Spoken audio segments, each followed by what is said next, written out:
అందరికీ కృష్ణుడు గురు, ఆది గురువు, జగద్గురువులు ఆయనే. కాబట్టి కృష్ణుడు చెప్పిన గీత మన సనాతన ధర్మంలో ఒక బేసిక్ ఫిలాసఫికల్ పుస్తకం.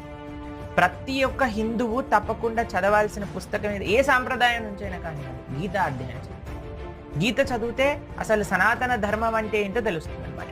ఆ గీతను అధ్యయనం చేశాక మనకి అవగతం అవుతుంది ఏంటి అసలు ఆధ్యాత్మికత, భగవంతుడు అంటే ఎవరు, మనమంటే ఏంటి, మనం భగవంతుణ్ణి ఎందుకు పొందాలి, ఎలా పొందాలి, నాకు భగవంతుడికి ఉండే సంబంధం ఏమిటి, ఇవన్నీ తెలుసుకున్నాం అనుకోండి. దాని తర్వాత మనకి ఆ భగవత్ ప్రేరణతో, ఆ భగవంతుడికి మనం చేసే ప్రార్థన యొక్క శుద్ధితో స్వామియే మనకి గురువుని అనుగ్రహిస్తారు.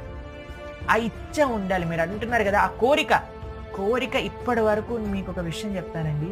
భగవంతుడి గురించి తెలుసుకోవాలి అనే కోరిక మనస్ఫూర్తిగా మనం అనుకుంటే భగవంతుడు ఎక్కడున్న వాడికైనా సహాయం చేస్తాడు. ఒక మార్గం చూపిస్తారు.